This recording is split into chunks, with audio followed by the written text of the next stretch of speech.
Ephraim Raisi அவர்கள் foreign minister கிட்டத்தட்ட 7 நபர்கள் உயிரிழந்துட்டாங்க. ஒஃபிஷியலாக ஈரான் அரசாங்கம் இதை அறிவிச்சிட்டாங்க. இப்போ எல்லாத்தையும் இருக்கக்கூடிய கேள்வி, அமெரிக்காவினுடைய விமானம் தான் இதற்கு காரணம் அப்படின்னு சொல்கிறாங்க. உண்மையிலேயே அமெரிக்காவினுடைய விமானம் அப்படிங்கிறத விட அமெரிக்கா போட்டிருக்கக்கூடிய பொருளாதார தடை தான் இதற்கு ஒரு காரணம் அப்படிங்கிறத நம்மளால் உணர முடியும். இன்றைக்கி ஒரு நாட்டுக்கு போட்டிருக்கக்கூடிய பொருளாதார தடை நாளைக்கு பல நாடுகளுக்கும் அமெரிக்கா போன்ற நாடு அவங்க தன்னிச்சையாக சில பொருளாதார தடை போடும்போது எந்த அளவுக்கு ஒரு நாட்டுக்கு இழப்புகள் வரும் அப்படிங்கிறதும், ஈரானில் ஃபாரின் பாலிசியில் ஏதாவது ஒரு சேஞ்சஸ் இருக்குமா அப்படிங்கிற ஒரு கேள்வியும் இதுக்கான பதிலாக இந்த ஒரு பதிவும் இருக்க போகுது. அன்பு தமிழஞ்சங்களுக்கு தமிழ் பொக்கிஷத்தின் வணக்கங்கள்.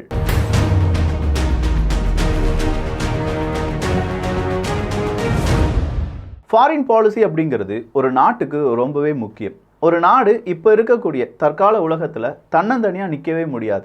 பிற நாடுகள் கூட நட்புடன், இல்லை சில நாடுகள் கூட உரண்டு இழுத்துக்கிட்டு, இன்னும் சில நாடுகள் கூட நட்பும் இல்லாமல் எதிரியும் இல்லாமல் இப்படிலாம் நம்ம போக வேண்டியதாக இருக்கும்.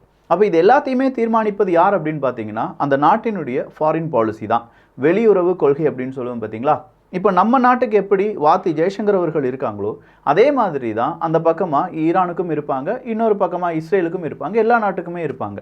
ஆனால் இஸ்ரேலினுடைய ஒட்டுமொத்தமான எதிர்ப்பும் ஈரான் பக்கம் மட்டும்தான் இருக்கும். இஸ்ரேல் என்ன நடந்தாலும் அதுக்கு ஈரான் தான் காரணம். ஈரானுடைய எதிர்ப்பும் இஸ்ரேலாகத்தான் இருக்கும். இவங்க 2 பேருடைய ஃபாரின் பாலிசி அப்படின்னு சொல்லும்போது 2 பேருமே எதிரும் புதிரும் தான். ஒரு ஆள் ப்ளஸ்னா இன்னொரு ஆள் மைனஸ், ஒரு ஆள் மைனஸ்னா அடுத்த ஆள் ப்ளஸ் அப்படிங்கிற மாதிரி தான் இருக்கும். ஸோ இந்த இடத்துல நம்ம பார்க்க வேண்டியது, ஈரானுடைய ஃபாரின் பாலிசி இப்போ ஈரானுடைய ஃபாரின் மினிஸ்டர் இல்லாததுனால சேஞ்ச் ஆக போகுதா அப்படிங்கிறது தான். இப்போதைக்கு அடுத்ததாக ஒரு இன்டரிம் ஃபாரின் மினிஸ்டர் அப்படிங்கிறது வரப்போகிறார். அவர் யார் அப்படின்னு பார்த்தீங்கன்னா, இவ்வளோ நாள் ஈரானுக்கு அணு ஆயுதம் கிடைக்கக்கூடாது அப்படின்னு சொல்கிற ஒரு ஃபாரின் பாலிசியில் இருந்த இஸ்ரேலுக்கு எதிராக ஒரு நபர் இருந்திருப்பார்ல, எங்கள் நாட்டுக்கு அணு ஆயுதம் வேணும், எங்கள் நாட்டினுடைய அணு ஆயுத சோதனைகளை இஸ்ரேல் முறியடித்து விட்டது, அதை நாங்கள் எதிர்ப்போம், அதற்கான எல்லா முயற்சிகளும் நாங்கள் ரொம்ப உறுதுணையாக இருப்போம் அப்படின்னு சொன்ன ஒரு நபர் இருந்தார் பார்த்தீங்களா. அவரை தான் அடுத்ததாக ஃபாரின் மினிஸ்டராக போட்டிருக்காங்க. ஸோ இன்டரிம் ஃபாரின் மினிஸ்டராக அவர் ஆக்ட் பண்ணுவார் அப்படின்னு சொல்லும்போதே அவங்களுடைய ஃபாரின் பாலிசியில் எந்த விதமான சேஞ்சஸும் இருக்க போகிறது கிடையாது. பட் அந்த ஃபாரின் பாலிசியை எந்த அளவுக்கு அவங்க கையாள போகிறார்கள், 7 தலைவர்கள், அதில் 2 முக்கியமான தலைவர்களை இழந்து நிற்கக்கூடிய ஈரானுக்கு எந்த அளவுக்கு அவங்களுடைய ஃபாரின் பாலிசி அடுத்த கட்ட நன்மையை பயக்கும் அப்படிங்கிறதெல்லாம் ஒரு பெரும் கேள்வி தான்.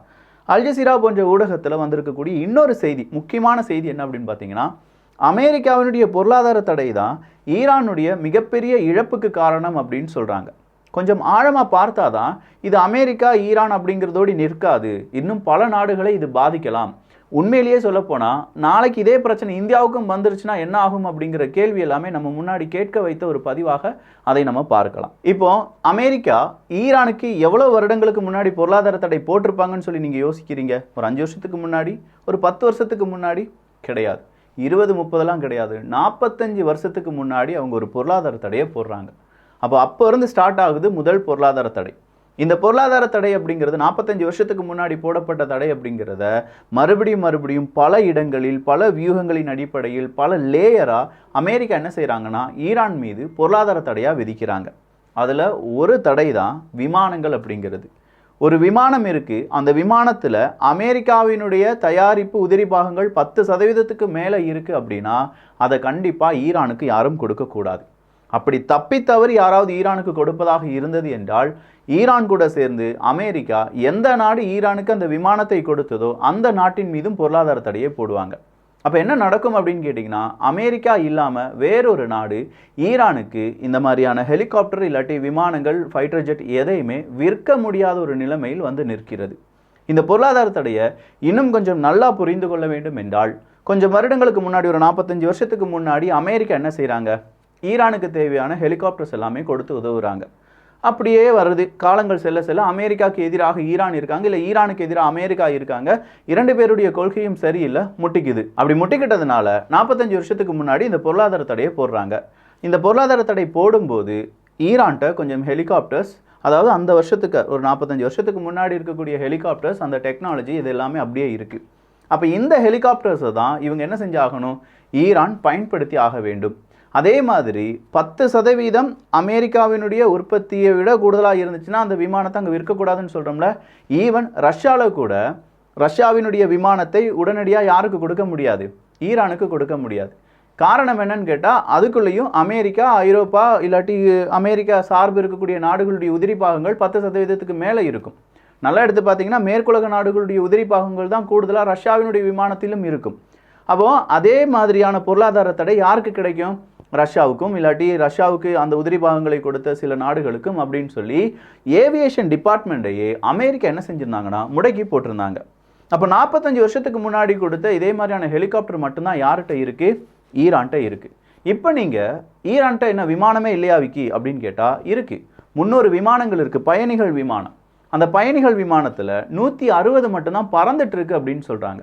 அதாவது பாதி தான் பறந்துட்டு இருக்கு. இப்போ மீதி பாதி என்ன செஞ்சிட்டு இருக்கு அப்படின்னு கேட்டால், மீதி பாதி கொஞ்சம் அவங்களுக்கு தேவையான குட்டி குட்டி உபகரணங்கள் அது கிடைச்சாதான் அந்த விமானத்தை பறக்க வைக்க முடியும் அப்படின்னு சொல்லி ரிப்பேரிங்காக தயாராக இருக்கிறார்கள். அப்போ ரிப்பேரிங் செய்ய முடியாதா அப்படின்னு கேட்டால் முடியாது. அதற்கான உதிரி பாகங்கள் அமெரிக்காவினுடைய அந்த உதிரி பாகங்கள், ஏன்னா அமெரிக்கா நாட்டினுடைய விமானங்கள். அப்போ அமெரிக்கா கொடுத்தாதான் அந்த உதிரி பாகங்கள் கிடைக்கும். அந்த உதிரி பாகங்கள் கிடைச்சாதான் மீதம் இருக்கும் விமானங்கள், பயணிகள் விமானத்தையே பறக்க வைக்க முடியும். அப்படி அமெரிக்கா உதவிகள் செய்யலைன்னா அந்த பயணிகள் விமானம் பறக்கவே பறக்காது. இப்போ பாதிக்கும் அதிகமான விமானங்கள் மட்டும் கிடையாது. இந்த இடத்துல ஹெலிகாப்டர்ஸை நீங்கள் எடுத்து பார்த்துக்கோங்க. அதிகமான ஹெலிகாப்டர்ஸ் இல்லாட்டி மாடர்ன் ஹெலிகாப்டர்ஸ் அப்படிங்கிறது எல்லாமே ஈரான்கிட்ட இல்லாமல் போனதுக்கான காரணம் இந்த பொருளாதார தடை தான். ஸோ இந்த பொருளாதார தடை காரணமாக தான் கடைசியாக இப்ராஹிம் ரைசி அவர்கள் உட்பட 7 நபர்கள் இறந்து போனாங்க அப்படின்னு சொல்லி பார்த்தோம்ல. அந்த ஹெலிகாப்டர் அப்படிங்கிறது 2 பிளேடு பெல் 212 அந்த ஹெலிகாப்டர் ரகத்தை சார்ந்தது தான். இந்த 212 பெல் ஹெலிகாப்டர் அப்படின்னு சொல்கிறதே பல தசாப்தங்களுக்கு முன்னால் உள்ள டெக்னாலஜி. மணி நேரத்துக்கு 260 கிலோமீட்டர் தான் போகும் அப்படின்னு நம்ம பார்த்துருந்தோம். மணி நேரத்துக்கு 260 கிலோமீட்டரா? இப்போ இருக்கக்கூடிய காரை அதோட ஸ்பீடாக போகுமே அப்படின்னு கேட்டால் அந்த அளவுக்கான டெக்னாலஜி இருக்கக்கூடிய அந்த ஹெலிகாப்டர்ஸ் தான் அவங்க கிட்ட இருந்துச்சு. அப்போ இவங்க ஈரானுடைய இவ்வளோ பெரிய இழப்புக்கு யார் காரணமாக மாறி நிற்கிறார்கள்? ஒரு கட்டத்துக்கு மேலே ஈரானுக்கு நீ உதவியே செய்யக்கூடாது அப்படின்னு சொல்கிற அமெரிக்காவினுடைய பொருளாதார தடை ஒரு காரணமாக இருக்குது.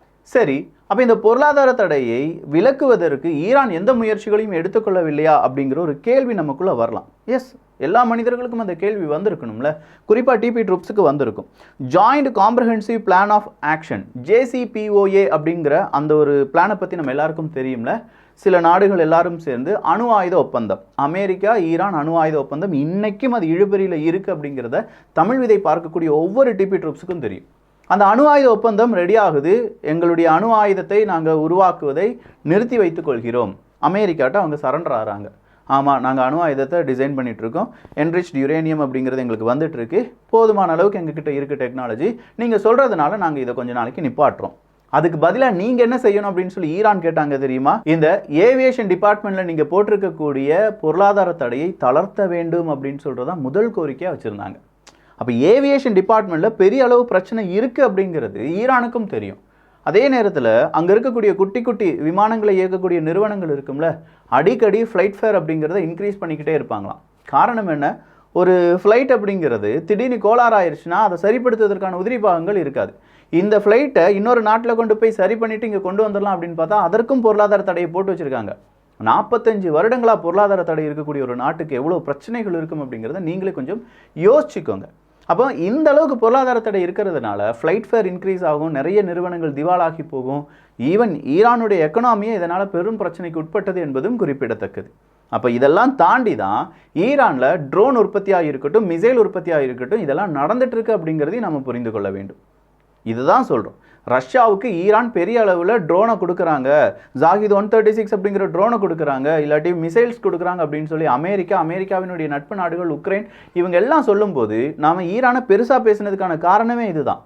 45 வருடங்களாக பொருளாதார தடையில் இருக்கக்கூடிய ஒரு நாடு இவ்வளவு சிறப்பாக செயல்பட முடிகிறது என்றால் அந்த பொருளாதார தடை இல்லாமல் இருந்திருந்தால் என்ன நடந்திருக்கும் அப்படிங்கிறது ஒரு பெரும் கேள்வி. இன்னைக்கும் யாராலையுமே ஆன்சர் சொல்ல முடியாது. ஏன்னா அந்த அளவுக்கு அவங்க கிட்ட டெக்னாலஜி ஓரியன்டாக இருக்கக்கூடிய பர்சன்ஸாக இருக்கட்டும், நாலேஜாக இருக்கட்டும், ஈரான் அப்படிங்கிறது ஒரு சாதாரண நாடு கிடையாது அப்படின்னு சொன்னதுக்கான காரணமே அதுதான். ஸோ அவங்கக்கிட்ட இருக்கக்கூடிய சின்ன ரிசோர்ஸாக இருந்தாலும், அவங்கக்கிட்ட இருக்கக்கூடிய பெரிய அளவில் நிறைய காம்ப்ளெக்ஸான டெக்னாலஜி இல்லாட்டினாலும் அவங்களால தனியாக நிற்க முடிந்தது. அப்போ இது எல்லாம் இல்லாமல் திடீர்னு ஒரு ஹெலிகாப்டர் இஷ்யூ அப்படிங்கிறதும், இல்லாட்டி அதில் இப்ராஹிம் ரைசி அவர்கள் இறந்து விட்டார் அப்படிங்கிற செய்தி வரும்போது தான் ஒரு பொருளாதார தடை ஒரு நாட்டை எப்படி சீரழிக்கிறது அப்படிங்கிறத உங்களாலையும் என்னாலையும் புரிந்து கொள்ள முடியும். அதற்காகத்தான் டெடிக்கேட்டடாக இப்படி ஒரு காணொலியை நான் இங்கே பதிவு பண்ணுறேன்.